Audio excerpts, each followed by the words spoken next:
Hopefully everyone can hear me okay.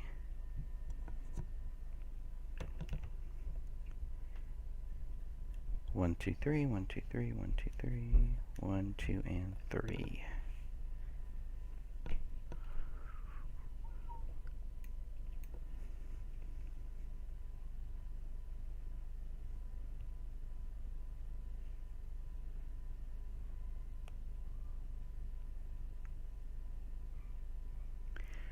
Figured we'd discuss a little bit about David Crowley's Gray Stage script. Hope everyone can hear me okay.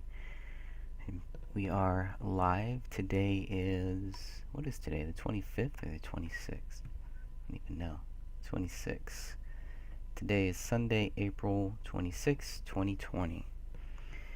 And I'm just going to leave this message really quickly on YouTube, and figured we go through David Crowley's script, the May 12th script.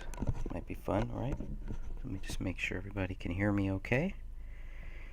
All of you out there in YouTube land, hope you're having a good Sunday. Seems like my audio is a little low. Let me go ahead and try to boost that. Hey there, Sojourner. Can hear well? Awesome. Thanks for joining me here.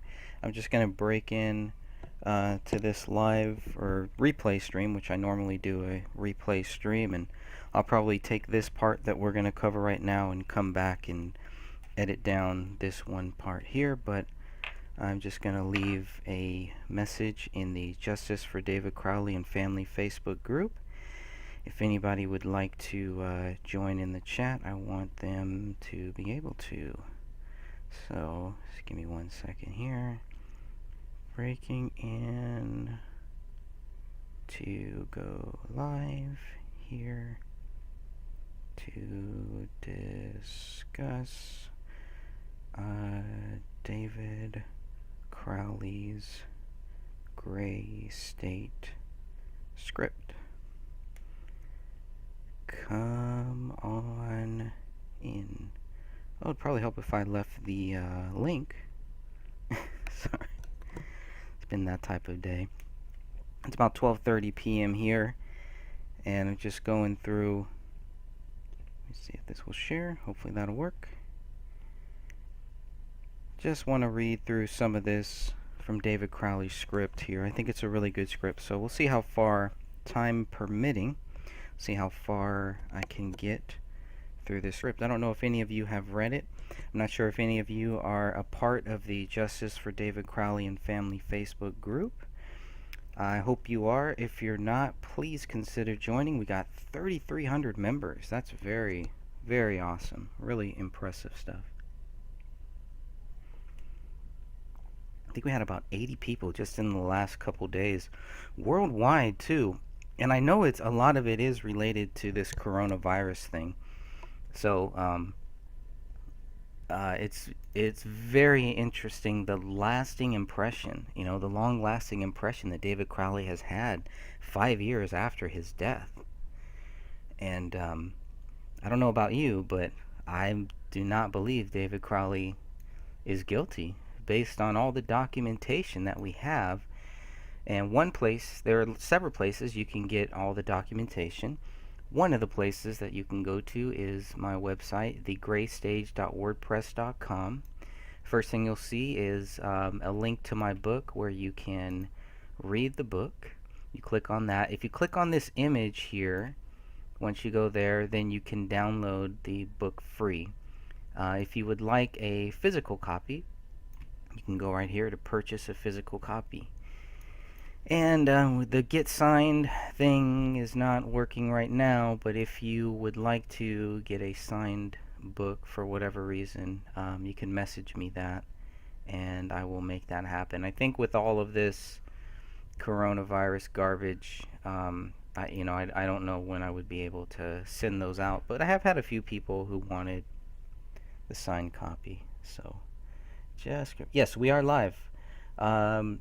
So we are not live in the group. We're just live here on YouTube. What I've done is I've broken into my regular replay stream just so I could go live here. It's just easier. I figure instead of stopping the stream and starting a whole new stream, I figure I'll just break in here, and then later on I can just edit this part into its own video and post onto YouTube. So just wanted to do that for a few minutes. We'll see how much time we got to go here. Sojourner says, I downloaded the book, hadn't started reading yet, but watching all of the videos here. Awesome. Well, thank you for that. I really appreciate that. And there are a lot of videos. And I think that's one thing that I often forget, is that, there are still a lot of people that have never heard about David Crowley case. And for the ones that have, there are a lot of people who don't really, who haven't had time, really, to go through all of the data and everything that will help them come to their own conclusion about what they think happened with David Crowley. That's very important. Don't let anybody try to tell you what happened.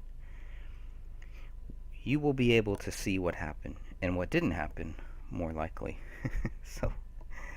But yes, Dank, we are live right now. There's 7 people in the chat room, so I want to thank everybody there. It's possible we might get some more people filtering in here as well, and I will try to stay live for as long as I can. Again, time permitting. We will see how far I can get. But I've been itching to discuss David Crowley's script, and so I just cannot hold back any longer.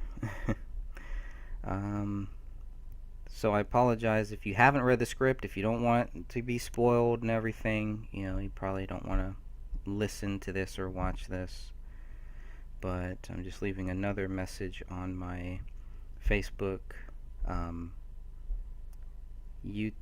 Facebook page, The Gray Stage. I do have a page on Facebook called The Gray Stage. And so I'm just leaving the same message there. Live right now, talking about David Crowley's script. So there are 2 that we have, and it's not 100% clear which one comes first, but if you go to thegraystage.wordpress.com and scroll down to the bottom, you'll see all of the documents, and see all the documents that we have, and you'll be able to just download those right now. So there are 2 scripts. There is one that is dated and one that isn't. So my personal feeling is that the one that is dated is the one that came after version 6. So I think version 6 was made first, and then the Gray State script revision dated 5/12/15. I think that is the one that came out later, and really that should be 5/12/14.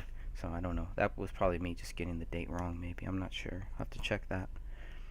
So I'm just gonna go back to the live stream. But if you guys have any questions or anything, we can always talk about that too. It's just I've just been itching to kind of go over this script. So the one I'm gonna focus on is the Gray State script revision 5/12/15. So I'm just gonna go down here and download that. This is 126 pages. I believe this is the one that got David his deal. That's what I believe. That's what I think. So the date here, May 12th, 2014. Gray State, written by David Crowley. It's got his address there. You can see copyright 2014, David Crowley. Scene 1. Let me see if I can make this a little bit bigger here. And I wonder if I can even... Oh, look at that. What do you know? What do you know? I don't know. Oh, okay, it won't let me go any bigger on that, so I'll probably get out of that view. Firefox. Usually like Firefox, but not working out well for me right now. Okay, so let me just scroll down here. Fade in, scene 1, exterior Afghanistan Valley, sunrise. A lone Taliban insurgent, turban and slung AK, silhouetted against the morning sky. He leads a column of fighters discreetly down the mountain pass into the valley. titled Tora Bora, Afghanistan, 8 weeks after 9/11. And I thought that was an interesting. I mean, this is the way the script really starts. It takes you right into it, right into it. It's very important to note that Danny Mason's character is not in the script. So I was looking for how his character would play a role in this script, and come to find he's not even in here. He's written out already by May 12th, 2014. He's gone.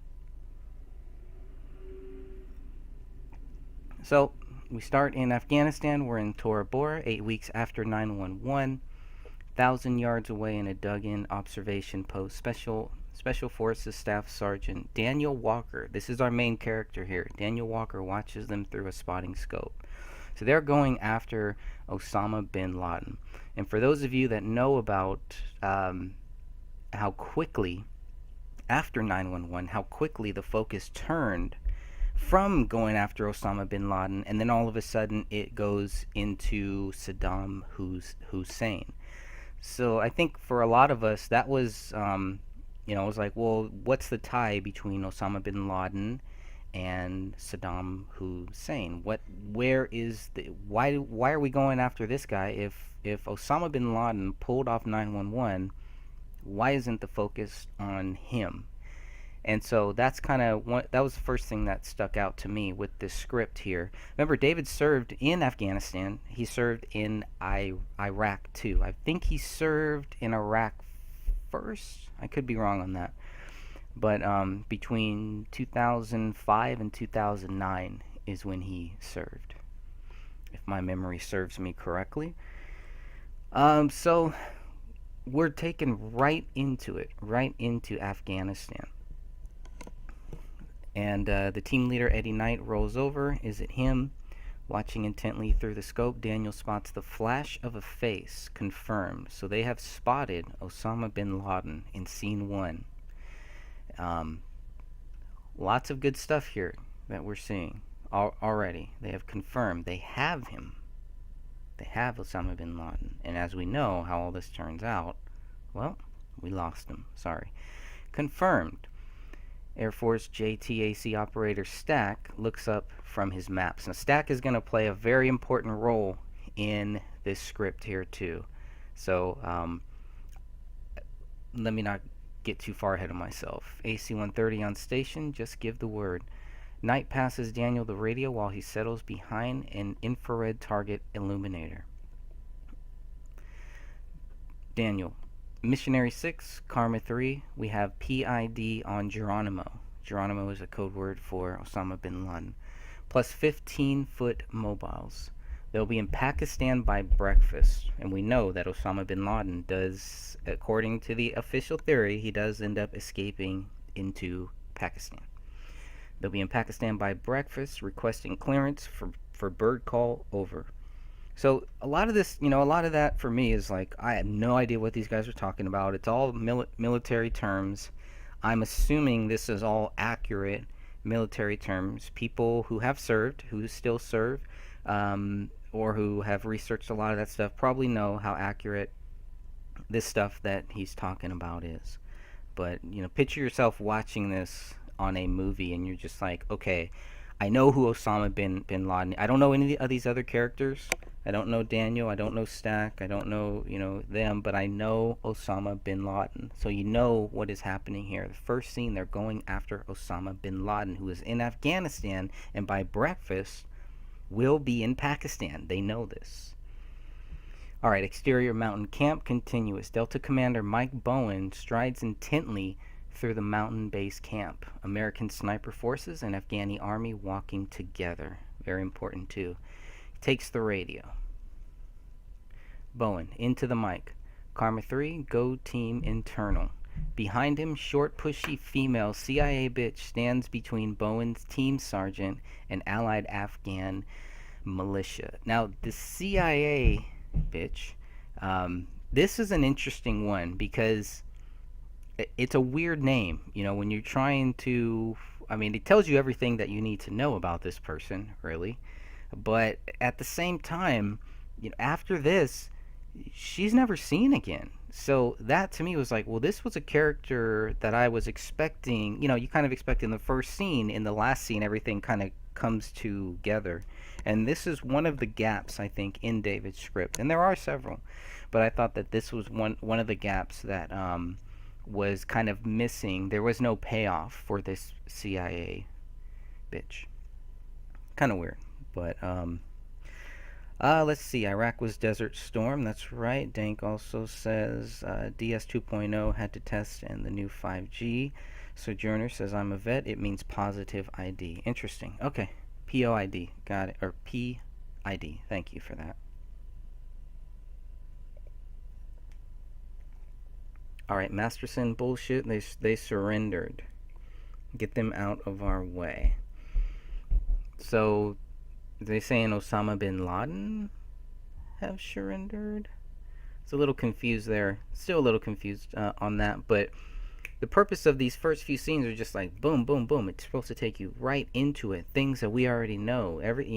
Some of the most depressing things that we've seen since 2001. Um, September 11th, Osama bin Laden, Afghanistan, Tora Bora. We know what happened there. There's a great book called Jawbreaker that focuses on Tora Bora. I thought that was really good. Okay, so Masterson and the CIA bitch are kind of going at it, and the CIA bitch says we have to honor treaties stuck by tribal leaders. Get out of that truck. Major Bowen, pull your team in. This mission is over. So they have a positive ID on Osama bin Laden, and the CIA is telling them to get out, to pull out. Huge statement right there. I mean, for a lot of people, it might just go over their head, but for anybody that has researched September 11th, Osama bin Laden, it's like, wow, this is pretty close, pretty accurate to what they say really happened here. So I'm gonna just keep continuing to read. The Afghan rebels point their AKs threateningly at the American. Bowen turns away and keys his throat mic as CIA bitch goes back to hand flipping for peace. Bowen, Karma 3, Missionary 6, we're getting fucked from above. Do you have eyes on Intercut? Phone conversation. The last insurgent lingers outside the cave. Daniel, yes. Bowen says, burn him. Hands and voices still, but hearts racing, eyes locked on the distant cave entrance. Daniel, keys a target illuminator. And can someone maybe help me out with that, with the target illuminator, what that is too? It'd be interesting. I guess just a very nice target. Are we talking about like a infrared, like a predator type heat-seeking target thing? I was just curious about that. Stack over radio, Mailman 21, target is painted, send it. So a lot of this stuff, is like I don't understand what they're really talking about. It sound to me just the overall is just, well, they're getting him. They've got Osama bin Laden. Now they're being told to pull back. Roger, firing 40, Mike. The thumbs of explosions reach the camp. The CIA bitch turns around, listens, and then glares at Bowen, who stares calmly back in a hard poker face. She whirls back to her chopper. Spin 'em up, let's go. So, looks like they defied the CIA person, and that's the thing. Did they get Osama bin Laden? I was a little confused there until we get to the next scene here. Exterior Valley sunrise. Daniel's team has packed and is already moving down the mountainside. Interior cave day. Dust is still settling as the team moves into the clearing near the cave. There are a lot of bodies, but no sign of Geronimo. No sign of Osama bin Laden. Daniel spots movement, pulls stack into the ground, just as ambush, gunfire, incoming RPG, boom. The smoke clears. Knight groans. One of his legs has been blown off. Daniel, dazed, coughing, gets to his feet. The Taliban come at them through the trees. Okay. Interior helicopter day. CIA bitch yells over the rotor roar, her finger wagging in Bowen's face. They came in over the cave. Below them, Stat carries Daniel back to the clearing. CIA bitch and her security guys hop off the bird. She starts her yelling as the chopper goes back into a hover. Stack slides in, rendering aid as CIA bitch hustles over. Stack, did we get him, Dan? CIA bitch pushes Stack to the side. Get away from him. You're all getting court-martialed. So again, it's like a stand-down order, and they said, nope, we're not standing down. We're getting him. We're going after him. That's the way that I kind of looked at it. Painting it with a laser or the like. It's optics as in scope. Okay. Alright. Good to know. She looks up, hand signals to the pilot, pick up this one, and that's it. So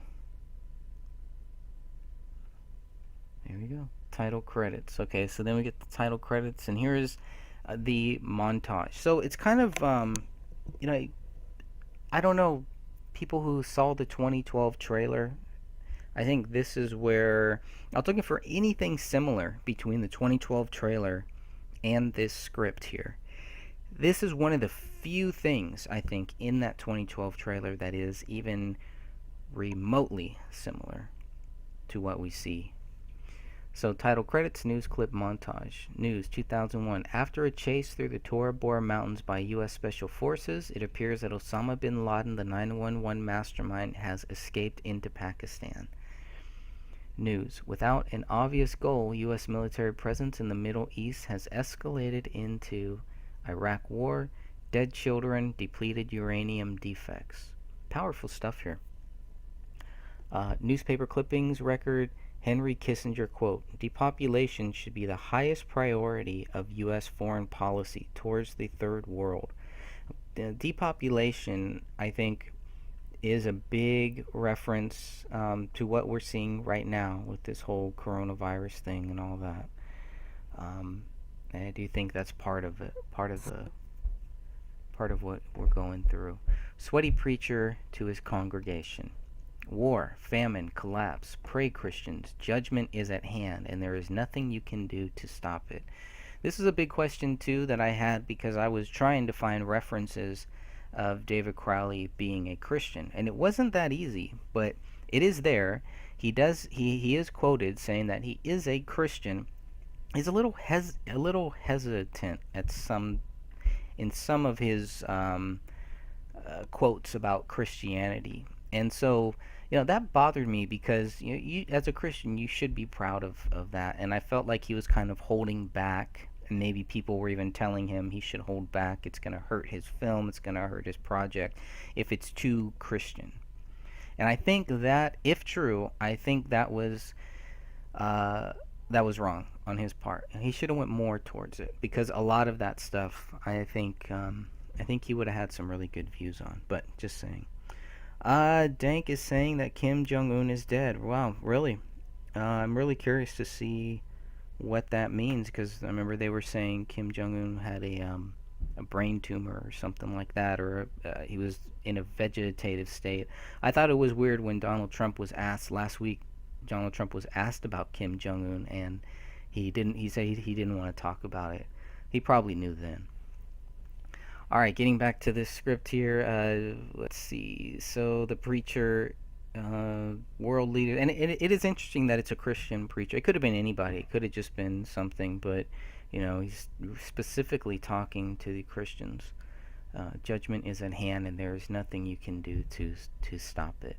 It's almost like a defeatist preacher. I've been to some of those churches, so yeah, I don't know. And I think they went to a Lutheran church. I think David was brought up in a Lutheran church. I know one of the conference calls that you heard, if you were watching the replay, was we spoke with a couple who actually went to church with David's parents, and there was some good stuff there. I think that was conference call number 5, or 5 or 6, I think.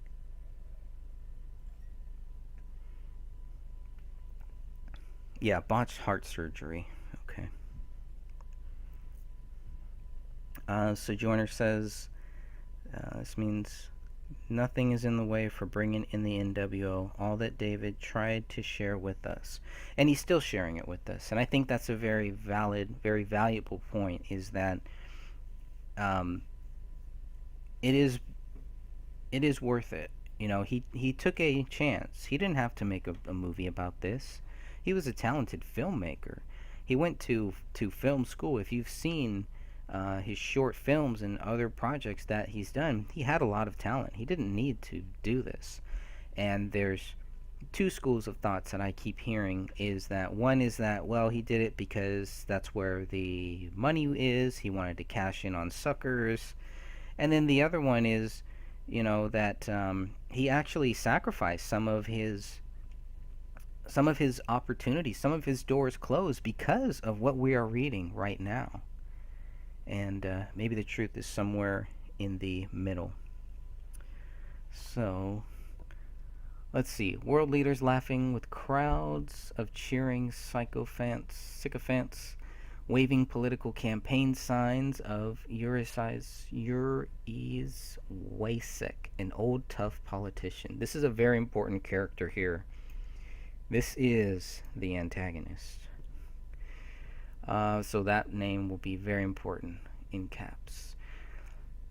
Indie media confronting Kissinger with cameras before being pushed out by security. It's probably, was that We Are Change, maybe? I remember something like that happening with one of the Rothschilds, but no, Big Knee Brzezinski with Luke Radowski. So it's kind of a play off that, but maybe there are some footage of Henry Kissinger, same thing happening. I wouldn't doubt it. GNN News. That's pretty interesting. Instead of CNN News. Now that is in the trailer too. So GNN News is one of the other things that made it into David's 2014 script. Remember, the date of the script is very important because it's right before David meets with Michael Entertainment Group, which used to have a Facebook page, and now that is completely gone. So if we were to look up Michael Entertainment Group, let's see what happens. But I'm not sure. It's like after all this, I don't know. There were two Mikes, Mike Bozio and Michael O'Donnell. So they did have. Looks like they still have the Facebook, but they had a website. So I don't know whatever happened with it, but I guess it just got taken down. Well, maybe this is it here. Michael Brothers that's different. But the Michael Entertainment Group. These were the guys who David was working with to make that. Yeah, this is them. 'Cause I noticed the logo here. But David was working with them, and they were going to budget a film for $30 million. That was their goal. That was their plan. That's what they figured that it would cost, according to the president of MEG, Michael Entertainment Group, according to Michael Bozio. So you can see they're still somewhat active here. That's cool. Glad to hear that. But he would be one. Michael Bozio would be a good one to talk with at some point. They did a lot of things, and it's just very interesting. The interview, if you haven't seen it, that Dan Hinnon did with Michael Bozio is definitely worth watching. It's about maybe 30 minutes, 40 minutes or so. Yeah, Global News Network, GNN. That's exactly what it is.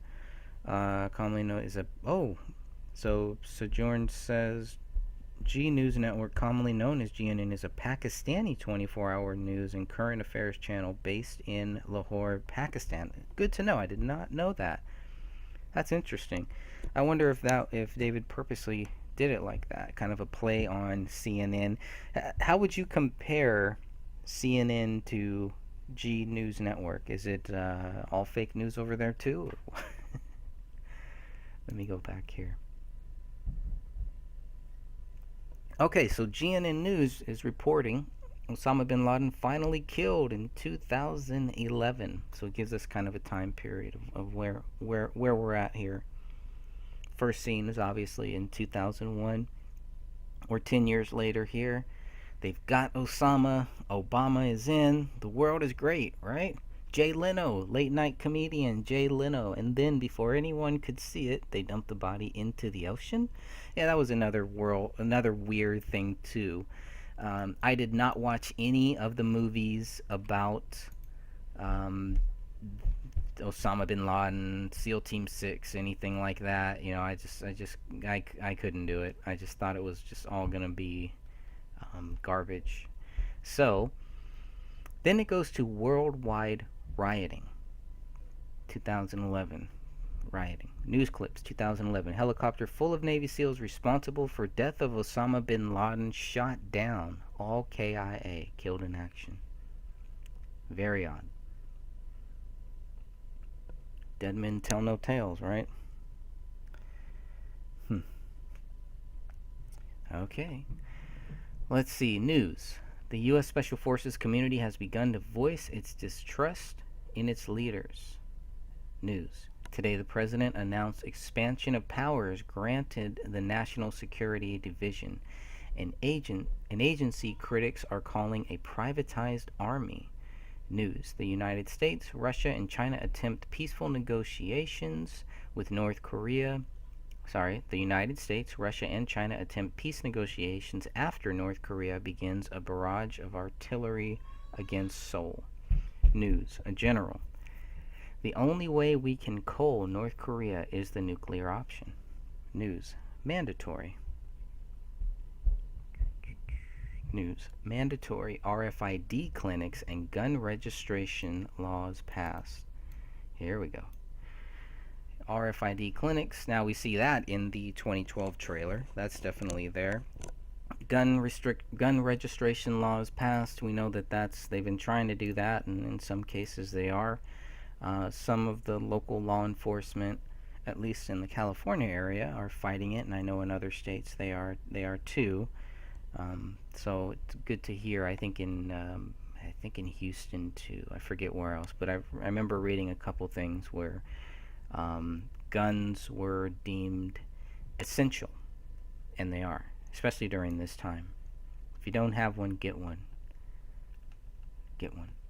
Technological implication that the news is being fed into everyone's smartphone and TV. That's an interesting one. David was often on his smartphone. He did not have a TV at his home. But all of a sudden, I believe after November, there's no activity. People are calling David, but he's not answering. And again, all of that can be found in the documents on my website. You can always go to the home page, scroll down to the bottom, and you can find those phone records. They should be in here somewhere. So I got all 4 of the phone records. There are 4 in total. David's old number, Kamel's old number, David's new number, and Kamel's new number. So you can see the people that are calling him, and there's not a lot of response on David's side. So take that for what you will. Okay, now we're getting into Wasik, the antagonist. Wasik, a tall, thin, sinister man in a suit in a 1970s TV show interview. That kind of gives you an idea how old this guy is in the current time, in the present day. Wasik, in the next century, nations as we know it will be obsolete. All states will recognize a single global authority. We will have a new world order, either by consent or conquest. We know that that's been the key tagline of Gray State for years. Definitely another reference in the 2012 trailer that is there. Alright. Exterior in Minneapolis, morning. This is another good place to stop right here, just to kind of say that David's script is focused heavily, mostly all of it is, in Minnesota, in that state, in the Twin Cities area. But when Michael Entertainment got involved, one of the last things, when David met with Michael Entertainment in September of 2014, they felt that it needed to be more of a national level. So instead of it being a state issue, they wanted David's project to be more on a national level, which I do not agree with, but that's okay. I'm not in Hollywood. I don't know anything about it.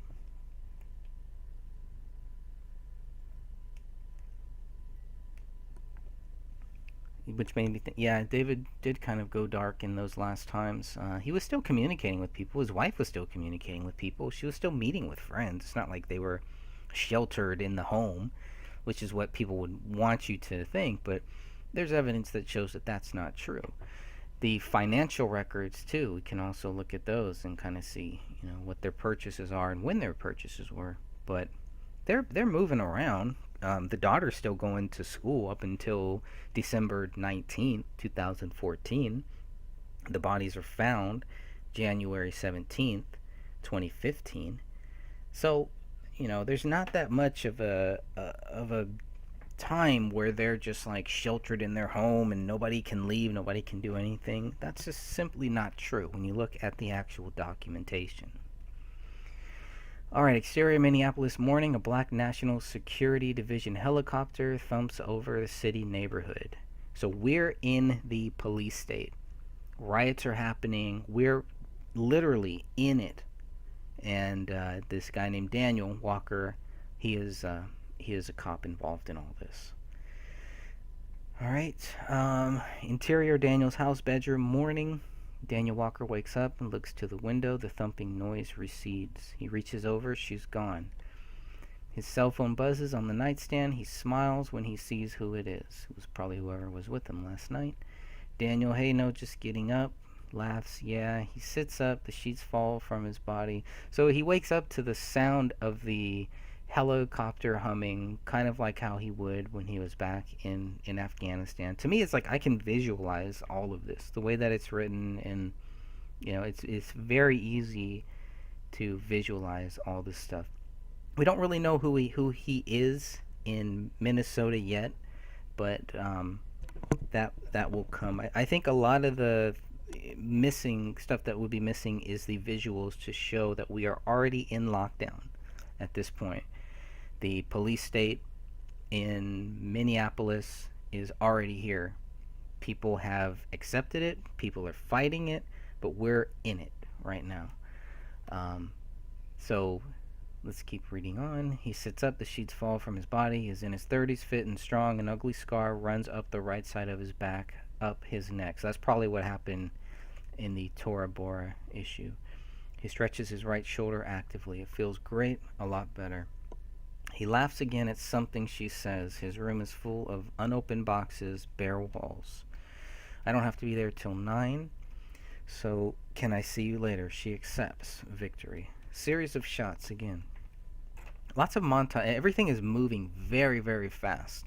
Very fast. And really, the whole script moves very fast, but especially in these first scenes. And a movie like this is one that it forces you to go back, watch it a couple times. You'll miss a few things. You'll learn new things the more that you go back and watch it. So I think that's very interesting. Is there proof that they are indeed deceased? Well, I mean, they have the bodies, they have the autopsies, so I would say so.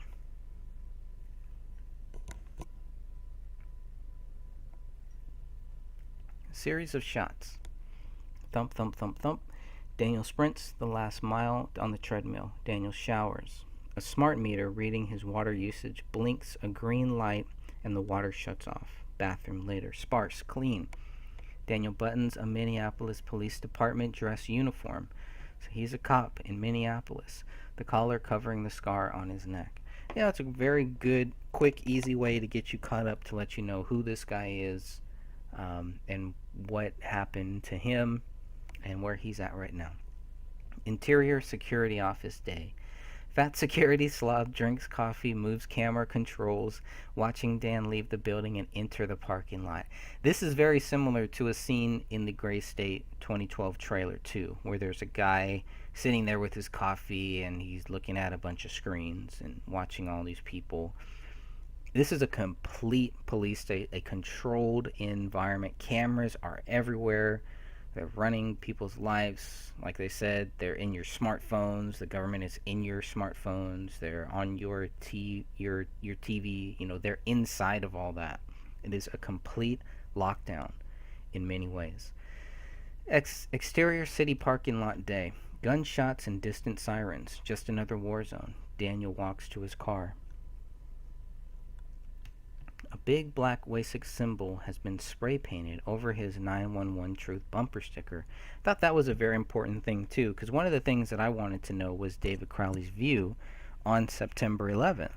And I think this again gives us a nice clear shot to see what his view on September 11th was, and how he was definitely looking into the 911 Truth thing, I would say, right? So that's another interesting point there. And we know that in his office bedroom, David Crowley's office bedroom, we know what was found on one of his lists that he checked off was WTC7. And I thought that was very critical, because World Trade Center 7 is 911 Truth. I mean, it basically, even for people who don't want to believe anything about 911, Building 7 fell. I think a 47-story building fell on September 11th. It was across the street from the Twin Towers. Fell later that same day at free fall speed in 6 seconds, and no plane hit it. So that's a big one for me. Let's see. He looks at it for a second and sees the security fence was cut and most of the cars have been vandalized. He tries to thumb the paint off. Nope. So now he's going to have to drive around with a 911 Truth bumper sticker that has been spray painted with WASIC, the WASIC symbol. And I'm not sure what the WASIC symbol is. I'd be curious to see. We can guess. It's probably that triangle that is in the 2012 trailer. I don't know. I don't know what it is, but probably something really creepy. Alright, so he looks at it for a second, sees the security fence was cut, and most of the cars have been vandalized. He tries to thumb the paint off. Nope. Exterior City Road Day. Daniel drives past a drab shopping district. No dollars accepted signs. Lots of vacancies. Oh, I mean, that's one of the clear things that we're seeing right now. I mean, a lot of stores, at least where I'm at, they don't want to touch cash. They don't want to touch anything from anybody with the coronavirus and the vacancies. That's very clear too with what we're seeing now.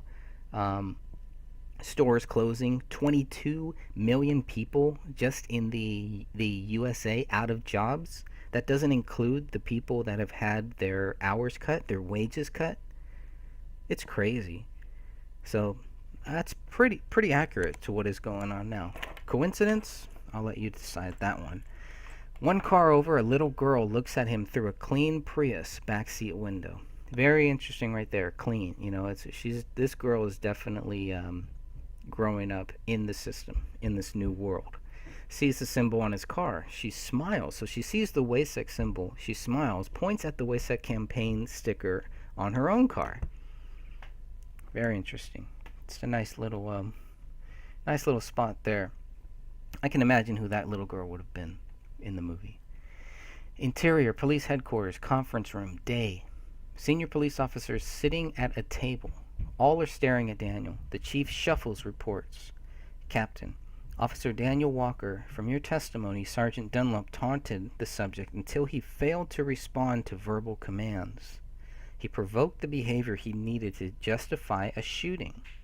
Very interesting right there. There is a military term that I learned about called recon by fire. And it's where you basically go and you shoot at things until somebody shoots back. And then you have the justification to go in there and basically murder everyone. It's really sick stuff. Police photo on the table. Suspect face down, dead, hands tied, half dead, half a head. That's another creepy thing right there when we think about David Crowley, half a head. Face was not down, but hands were not tied as far as we know. Hands are missing, so at least one of them. Both of his wife's hands were quote-unquote missing. Most of her head was gone. And the daughter's arm was missing. And a fractured rib that people have said suggests that Ranya's arm might have been ripped out. The chief, Jesus. Eyes a news clipping.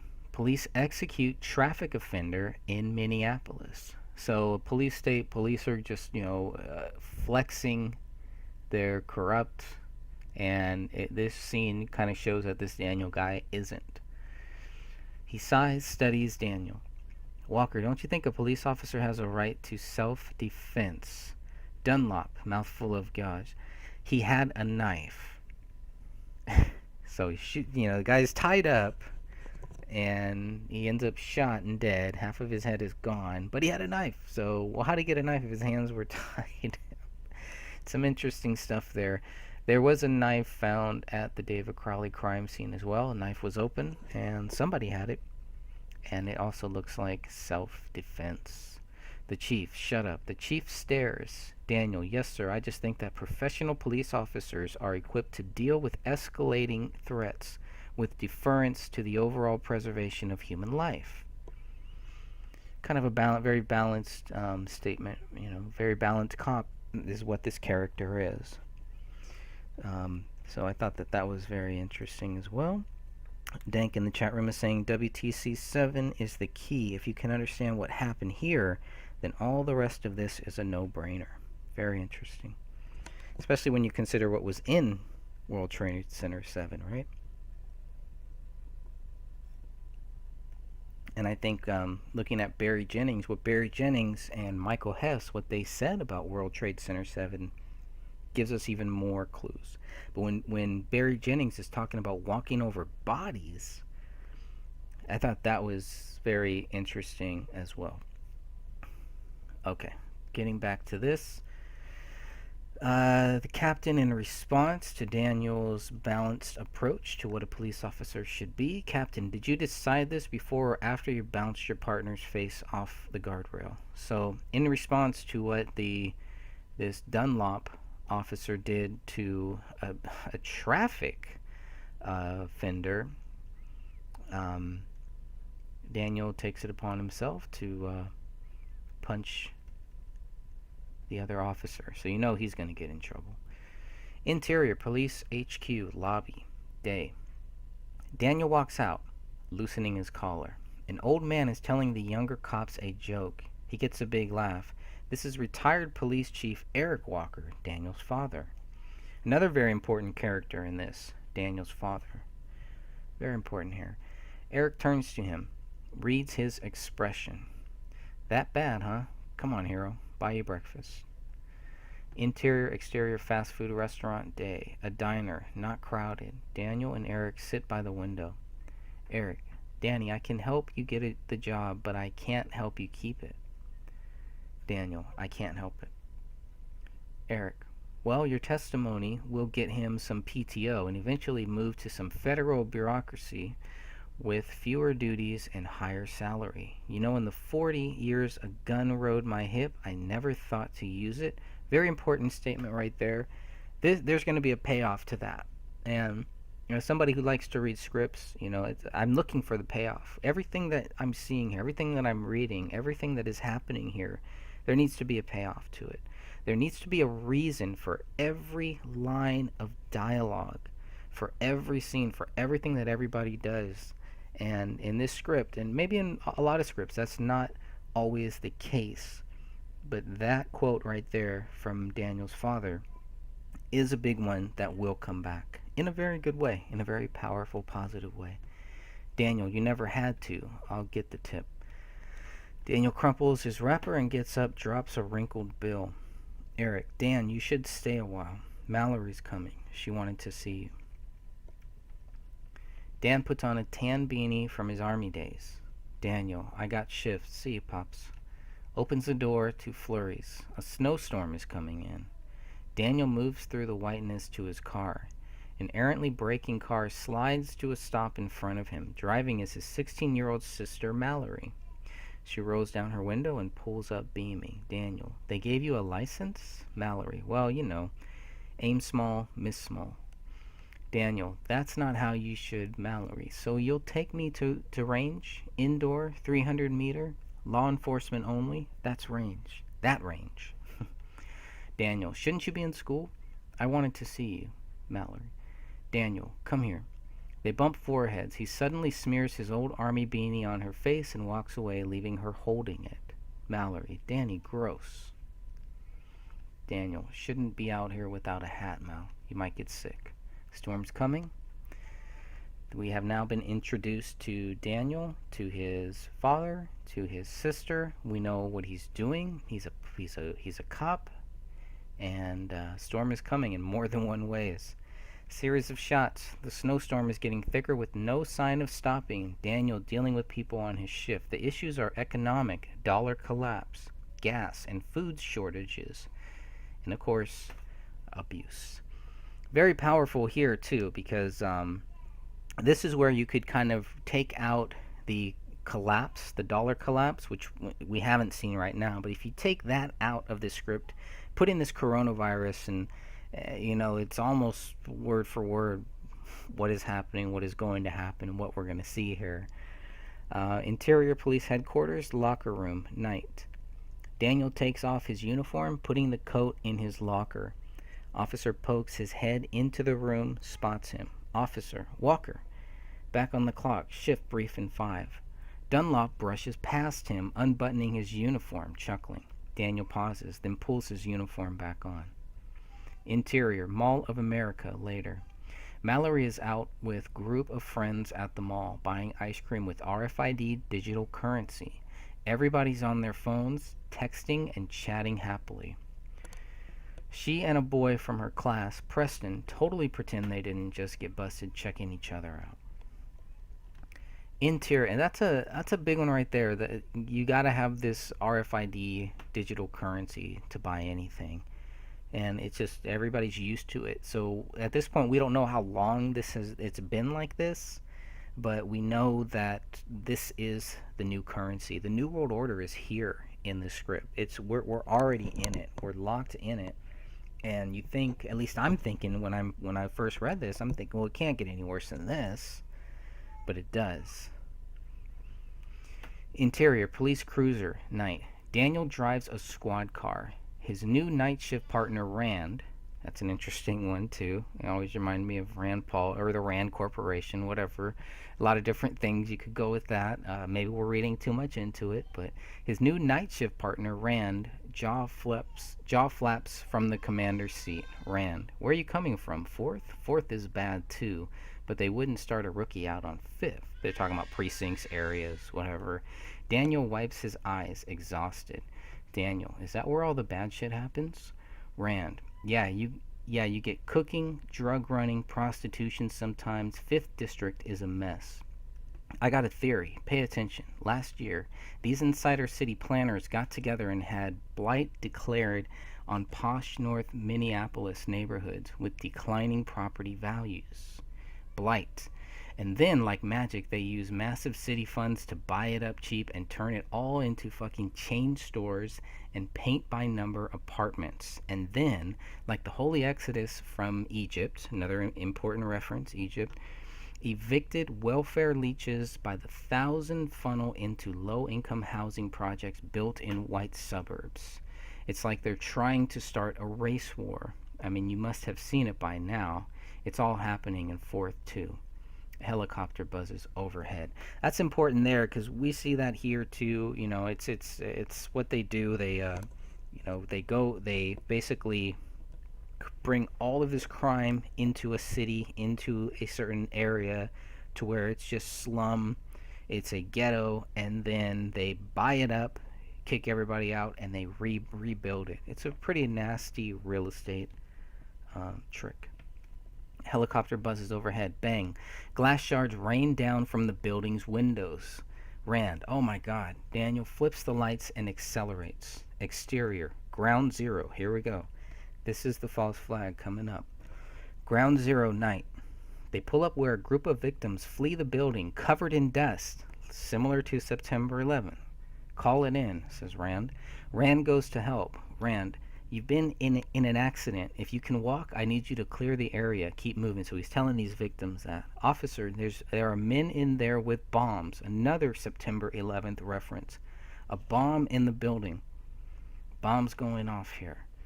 But it gets worse. Daniel works the radio. People on the ground run in panic. Daniel, dispatch, Unit 7. He's not transmitting. He turns up the volume. The radios aren't working, just like September 11th. And radio, and conduct immediate cordon operations in your area. Repeat, lockdown sequence 3 is in effect. So remember what lockdown sequence 3 is for later. I think that will come up too. All right, loud sirens coming. Black Government National Security Division vehicles sporing the EWE logo. I don't know what the EWE logo. Not sure what that is. EWE. Interesting. Rand goes to flag them down. They zoom by without stopping. An odd creaking noise. The building starts to fall. Another September 11th reference. It crashes, scatters tons of concrete debris. Rand is crushed. Rand gets crushed in the fall of this building, a collapse, which is hard to believe again, but here we go. Radio continued. Repeat, lockdown sequence 3 is in effect. Lockdown sequence 3 is lockdown. It's exactly, I mean, it is super duper lockdown, basically. Series of shots, radio chatter, domestic terrorist bombers in the area, police blocking roads. Panic is beginning. All right, and I think this is a great place where I'm going to stop here and continue. This will be page 13. So just remember that one. We'll come back at some point here. But radio chatter, domestic terrorist bombers in the area. Who are these domestic terrorist bombers? I'll let you figure that one out. All right, everyone. Thank you so much. God bless you all. And